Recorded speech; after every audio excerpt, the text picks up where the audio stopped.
E a pessoa falava assim, ó, pô, como é que você vai pagar? Ela falou, não, eu tenho dinheiro para pagar à vista, mas sabe o que eu vou fazer? Eu vou financiar 100%. Onde que seu dinheiro está investido? Não, porque o meu dinheiro está investido onde? Na poupança.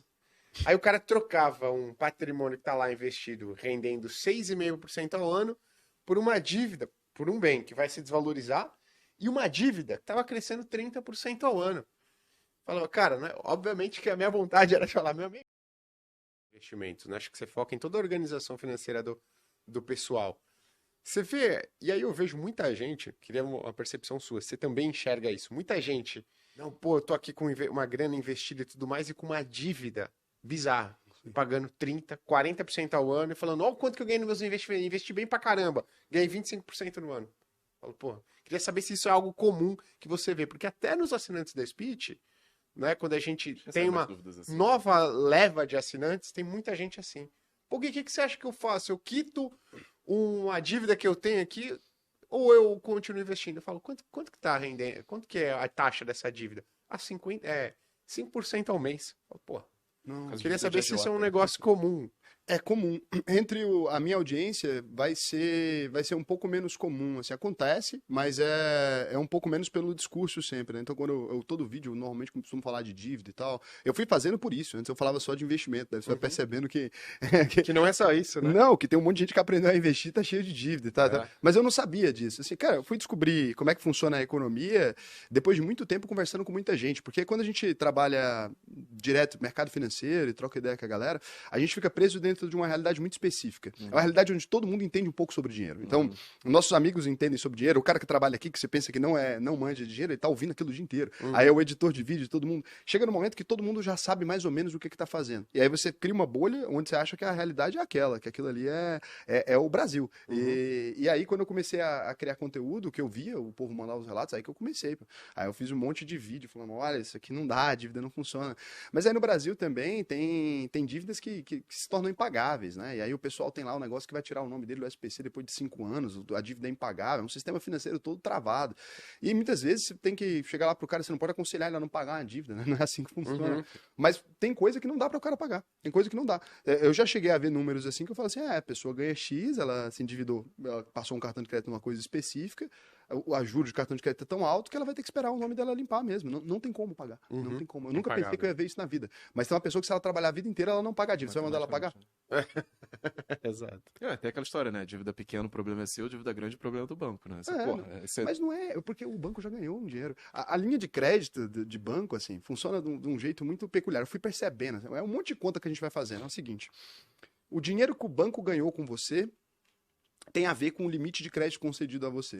Então é de maneira que quando ele te empresta, já existe quando você vai olhando os números, quando ele te empresta, a chance dele perder é praticamente nula, porque se você paga X parcelas ali, já compensou e ele já tinha ganhado um dinheiro anterior. Então, ele só te permite se negativar quando você já gerou um certo retorno positivo, né? Que é um sistema muito interessante. Então, na verdade, é por isso que essas dívidas são impagáveis. Aí criou-se uma régua que os bancos foram aumentando tanto a taxa de juros por causa do risco da inadimplência, que aí a própria inadimplência faz eles aumentarem cada vez mais a taxa de juros, que faz aumentar a inadimplência. Então entrou num círculo da morte ali, Vicioso. que vai ter que ser resolvido de alguma maneira, né? O que você acha dessa proposta de limitar 100% do valor da dívida? Eu acho bom, cara. Não dá pra gente ter a taxa de juros que a gente tem no Brasil, assim.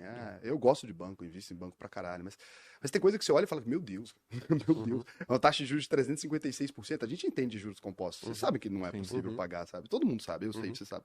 Todo mundo sabe. E aí como é que a gente fala que a gente vai emprestar dinheiro pras pessoas numa dívida impagável? E primeiro que não existe dinheiro na economia a partir desse momento, porque se faz uma conta rápida aí. É uma conta de doido, não é conta de economia. Ainda bem que chama os economistas. Tomara que vocês me ajudem a corrigir ela. Mas, assim, é só um raciocínio absurdo. Se alguém passa um cartão e o banco empresta acima daquele dinheiro que essa pessoa tem, e aí ela vai e gera uma taxa de juros que aumenta os juros disso ainda, significa que todo o dinheiro que existe não é possível para pagar as dívidas que o banco inventou. Se todo mundo quiser pagar as dívidas, Eu não meti dá. o Nazaré agora. Ó, vamos lá. O banco empresta um dinheiro que ele não possui. Não é por isso que a gente usa o Basileia? Então ele empresta acima do que tem de verdade. Ele já faz essa escala. Acima do que tem de verdade. Além de tudo, quando ele empresta acima do que tem de verdade, isso está crescendo uma taxa de juros, correto? Então, se as pessoas pegarem todo o dinheiro que existe, provavelmente não dá para pagar as dívidas que existem. Então, esse daí você tem que considerar o negócio que se chama reprodução natural. Não, eles vão injetar mais dinheiro na economia. Tá considerando isso, eu acho. Tá considerando Então, a impressão de dinheiro. Como é que surgiu os juros lá atrás? Essa história é boa pra caralho. É a da vaca? É a da vaca, né? Porque lá atrás, no início da civilização suméria, né? Você tinha basicamente agricultura, né? A galera tava começando a desenvolver bem a agricultura. E aí chegava uma tempestade. Cara, você perdia tudo que você tinha. O que você fazia? Você chegava pro teu vizinho e falava o seguinte: cara, me presta um boi, uma vaca aí. Na próxima colheita eu te devolvo isso. Só que qual era o problema? O boi e uma vaca geram um bezerro em um ano, mais ou menos assim. Então você tinha que devolver, além do boi e da vaca, o bezerro. É daí que vem a história da taxa de juros, que dá mais ou menos 33% ao ano, se você for fazer essa conta da tendência natural das coisas se reproduzirem na natureza. Então, naturalmente, as coisas estão se reproduzindo. Se você pega o dinheiro de você, beleza, você pegou R$ 100. Só que se você comprou um boi e uma vaca, amanhã você vai ter mais do que um boi e uma vaca. Então, a coisa está se reproduzindo ali.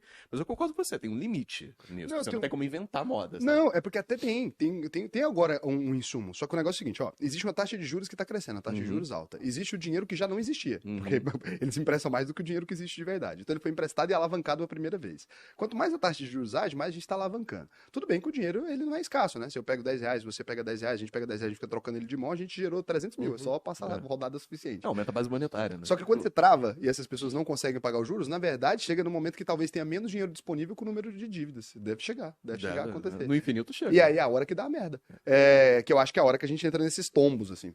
Então, Muito se grande. isso acontece na prática e você tem mais necessidade de dinheiro do que tem dinheiro na economia e o Banco Central não aumenta a base monetária, que muita gente critica, né? Porra, cara, tá emitindo moedas, cara.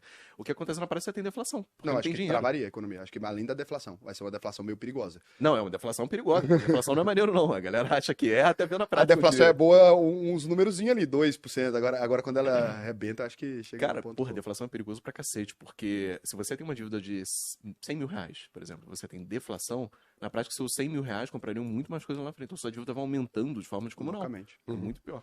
Agora, um negócio que eu. Nossa, cê- mesmo. a gente tava falando aqui de, pô, o brasileiro se lascar de juros. E eu trabalhei 3 meses, fui trainee 3 meses da Chevrolet. E aí eu tinha que passar um tempo nas concessionárias. O pior erro, e aí eu sempre falo, cara, pra mim, assim, o grande vilão das finanças do brasileiro e da brasileira é o carro. As pessoas chegavam lá Mas e é mesmo. eu sentava na mesa, assim, pra ver a negociação dos vendedores. E aí a pessoa falava assim, ó, pô, como é que você vai pagar? Ela falava, não, eu tenho dinheiro para pagar à vista, mas sabe o que eu vou fazer? Eu vou financiar 100%. Onde que seu dinheiro está investido? Não, porque o meu dinheiro está investido onde? Na poupança. Aí o cara trocava um patrimônio que está lá investido, rendendo 6,5% ao ano, por uma dívida, por um bem que vai se desvalorizar, e uma dívida que estava crescendo 30% ao ano. Falava, cara, né? Obviamente que a minha vontade era falar, meu amigo, o que você tá fazendo aqui? É loucura. Mas é o que a galera faz de maneira consistente, né, cara? É bizarro. Agora, deixa eu fazer uma pergunta. Você falou, pô, as empresas, né? A galera já tá até perguntando. Pergunta como é que ele escolhe as melhores empresas e tudo mais. Tem alguns indicadores que você comentou brevemente. Quais são os mais importantes para você na hora de filtrar? Porque, pô, tem quantas empresas listadas? Listadas, não no Ibovespa. Não, muito mais 350. Se você juntar Ibovespa, Small Cap já dá mais ou menos isso. Então, assim, você tem que passar Hoje em algum... dia é umas 400 e lá vai cacetada no Brasil. Você tem que passar algum tipo de filtro, porque você não vai conseguir ver a história, pô, e tudo de todas as empresas. Então, para você, qual que são os filtros mais importantes na hora de você selecionar um universo investível de empresas ali? Quando eu vou falar para investir mesmo, assim, falar assim, Uhum. olha, vamos trabalhar com segurança aqui. Se a empresa não tem lucros consistentes pelo menos 10 anos, não serve para análise, então aí eu poderia até especular nela, mas eu posso colocar um pequeno Startup, percentual. então, unicórnio para você? Eu acho que Vai tudo vai IPO quebrar. também, né? Eu tenho a certeza que tudo vai quebrar. Então, Já dá IPO também. sim, isso, já barra. Não... Dá para investir, não é que não dá. Pô, eu gosto, tenho Vivara na carteira e tal, mas aquele negócio assim, ó, eu vou pôr 0,5% nisso aqui, 1%, e aí você tá sabendo que você tá fazendo uma aposta. Então, se não é isso, para mim é aposta. Se não tem lucros consistentes, é aposta. Porque é na empresa. Mas tem empresa de crescimento. Então, pô, não tem lucros consistentes, é aposta. Vocês estão tentando. Todo mundo que injetou dinheiro naquela empresa tá tentando fazer aquilo ali virar. Mas é o maior investidor do mundo, tá tentando fazer virar. Se não tem lucros consistentes, é aposta. E ele sabe que é uma aposta, né? A diferença é que o investidor normalmente não sabe. E aí você considera, então, a dívida líquida pelo EBITDA ali, se for superior a 3, para mim acho loucura, a empresa que tá devendo 3 anos do que ela consegue gerar, né? De earnings before interest, tax, depreciation, amortization lá, que é essa palavra horrível, lucros antes de juros, impostos, depreciação e amortização. É que fica pior, fica lagida, né? Lagida. Mas é só lucro operacional, vai. É aquilo que dá a operação da empresa, tirando os juros que ela paga, a depreciação e tudo, ela gera. Então, se a empresa tem mais de 3 anos, ela está endividada em relação a isso, que esse indicador nem é lucro líquido, ela teria que fazer para mim, uma desalavancagem, né? Mesmo que ela seja uma empresa de tentativa de aposta, sabe o quê? Tá chegando em níveis alarmantes, porque ela não consegue mais pagar, talvez, a folha dela em 6 meses, 5 meses. Eu Então, lembro que eu vi a Azul no início do ano, estava 45 vezes. É saudável, né? Coisa boa. mas assim, essa empresa, na verdade, ela já quebrou. Aí ela está sendo sustentada por alguma coisa. E aí pode ser um auxílio do governo, pode ser um auxílio dos investidores que botaram o dinheiro deles, pode ser uma nova rodada e tal, mas ela não existe mais. Operacionalmente ela acabou. Nesse ponto, sabe qual que é bizarro? O que você falou, eu vou esquecer. No Brasil, a gente demora pra ver a empresa quebrar. Demora pra caramba. E na Finclass do Marcos Lisboa, ele fala, esse é um dos motivos pelo atraso dos países emergentes. No país emergente, empresa que não é saudável, não é lucrativa, ela sobrevive muito mais do que em país desenvolvido. País desenvolvido, pô, não deu lucro, prejuízo, quebra, vende, pum, tenta aquela pessoa, aquele dinheiro ali, já vai parar em outro negócio que vai tentar ser lucrativo. No Brasil, em outros países emergentes, é um benefício aqui, e é uma tentativa ali. Você tudo sabe mais. que boa parte Mas é por disso. causa dos empregos. Exatamente. E tem uma parte significativa por causa de um detalhe bobo, que é a confusão entre pessoa física e pessoa jurídica. Porque aqui no Brasil, se você quebra a tua pessoa jurídica, a galera vai. Se você declara falência na pessoa jurídica, a galera vai atrás da sua conta na pessoa física. Nos Estados Unidos você cansa de ver, cara. O cara quebrou 2, 3 empresas, conseguiu dar a volta por cima e criou outra coisa. Porque não vai na pessoa física dele. Então aqui a gente fica tentando empurrar recuperação judicial ad eterno, pô. Pra não quebrar. Porque se falir, cara, acabou tua vida. Sabe? Eles vão atrás de tudo e vão atrás de nomes, assim, eu já vi a empresa em recuperação judicial, a primeira empresa que eu trabalhei era em recuperação judicial. Não é, né? Mas olha o nível que chega, olha a distância que chega. Imagina, tem um cara que é meu amigo, ele é herdeiro de uma empresa que entrou em recuperação judicial, herdeiro de uma dívida absurda. Que merda. Aí ele abriu uma outra Pior empresa herdeiro. que não tem nada a ver com isso, ele nem trabalhava lá, ele nem era vivo quando fundaram a empresa, cara. E daí pegaram a empresa dele, enfiaram um monte de processo e arrastaram pra dentro do negócio. Nossa, E ele não tinha nada a ver, ele nunca trabalhou, nunca teve vínculo com a empresa, nunca ganhou um centavo de lá. Só que, pô, pode ser que o cara tá usando o nome do filho como laranja e tal. Esse maluco, ele casou em separação de bens com uma mulher. Essa mulher já é separada dele. Foram atrás dos bens dela, confiscam o dinheiro dela. Nossa. Que não tem nada a ver e que nunca teve R$1 e que casou em separação de bens. Isso é uma loucura, porque a ideia da empresa, Caraca, quando ela que foi doideira, criada, era Sacanagem. justamente pra evitar que isso aí acontecesse. Mas é Pra não ir sacanagem, atrás do porque o software, seu sabe? pai tem um potencial de destruir sua vida. Você só não sabe dele ainda. Uhum. Mas seu pai tem um potencial de destruir sua vida e a da sua Ouviu, né, esposa e pai? dos seus Parou filhos. com Pô, rapaz, cara, eu também já vou dar um recado aqui. Fica pai, pianinho cuidado aí. meu. É doideira, porque e aí, isso é um ambiente de negócio com insegurança jurídica, né? Então, a partir disso ali, aí eu olho o tag along, e pô, sem tag along pra mim você não tem nada, porque se o cara pode vender pelo preço que quiser e você não recebe Mas nada. explica aí pra galera o tag Tag along é o direito de vender junto com o controlador. Então, ó, eu sou dono dessa marca de água, eu chamei eles dois pra brother, a gente tem aqui agora, juntamos a Lindóia, e a gente é dona da Lindóia agora, quem me dera. E aí, a gente vai ali e tá junto na empresa. Só que eu tenho 51% da empresa. Eu mando no negócio e eles não. Estão divididos o restante do percentual. Aí eu vou lá, recebo uma proposta da Nestlé, que quer comprar água do mundo, fala, quer vender aí pra mim por 100 milhões suas ações? A minha eles falam 100 milhões, a deles eles falam 1 milhão pra cada. E aí, pô, era 49% da empresa, só que como eu vendi o controle, a deles não valem mais o mesmo tanto, porque eu posso prejudicar a empresa até eles saírem, eu posso injetar capital até eles saírem. Então, posso fazer aquisição forçada. Então, o direito de tag along, em contratozinho de startup também, você que é startupeiro, tem seu brother e tal, já garante ali drag along, bota os along tudo que tiver, vai, faz igual self-service pra você poder ficar com ele. E é isso. Então, tag along, cara, importantíssimo. E aí, a partir disso, eu vou pra setor perene ou não, né? Então, pô, se o setor existe há muitos anos. E isso é uma coisa muito difícil de ser avaliada, né? Mas quando a gente olha pra realidade, é lógico, falar do passado é bom pra caramba, né? Porque todo mundo é gênio falando do passado, mas você pega, por exemplo, o setor de fita cassete, né? Quanto tempo durou o setor de fita cassete para ser substituído pelo DVD? Aí quanto tempo durou o DVD para ser substituído pelo Blu-ray? Se alguém tivesse investindo naquilo, né, em qualquer empresa desse setor, ela deveria ter parado muito antes, né? Quando você começa a ver que o negócio está muito rápido, e agora streaming, por exemplo, eu não boto um centavo no streaming. Então, o jogo mudou 4 vezes no meu tempo de vida, que é 30 anos. E deve ter levado em consideração os últimos 10 anos. Isso, né? Exato. Nem assistir. Olha a velocidade de transformação desse mercado, né? Eu não diria que isso é perene. Agora você pega banco. Você vai ler a Bíblia, tem referência a banqueiro. Você vai viajar para Florença, lá na Itália, tem os Médici, já era banqueiro.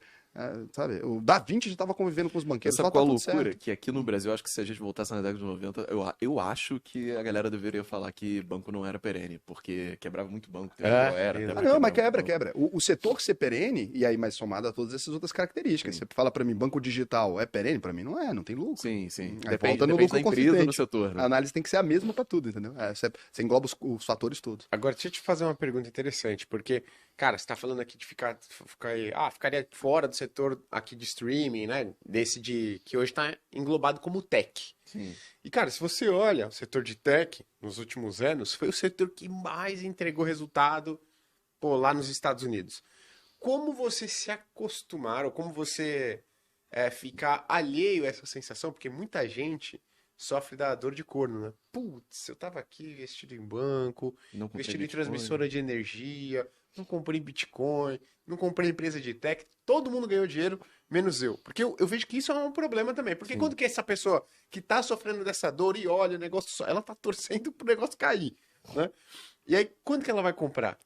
Um dia lá no raio, perto de cair, né? História do Como carrinho. você fica, digamos, alheio, uma dica para as pessoas, né?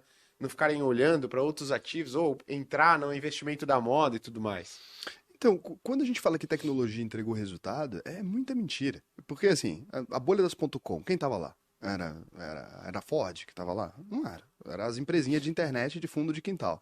Então, é o famoso modismo do mercado financeiro, que é um negócio perigoso isso aí. Então, começa ali um hype em torno de umas empresas de um tipo. Daí sai todo mundo botando dinheiro naquele negócio. Foi quebrando tudo. Tinha site que prometia que ia fazer isso, que prometia que ia fazer aquilo. Qualquer empresa que você falava que tinha tecnologia no nome, Eu já tava botava bombando. .com no O nome. mercado financeiro tá vivendo isso agora, né? Qualquer coisa do mercado financeiro tá bombando. Então, Inteligência artificial também. é o mercado financeiro, é o nosso mercado. A gente é a bolha. A gente é fruto dessa bolha. Já foi 2 levas que passaram a peneira e foi sobrando poucos,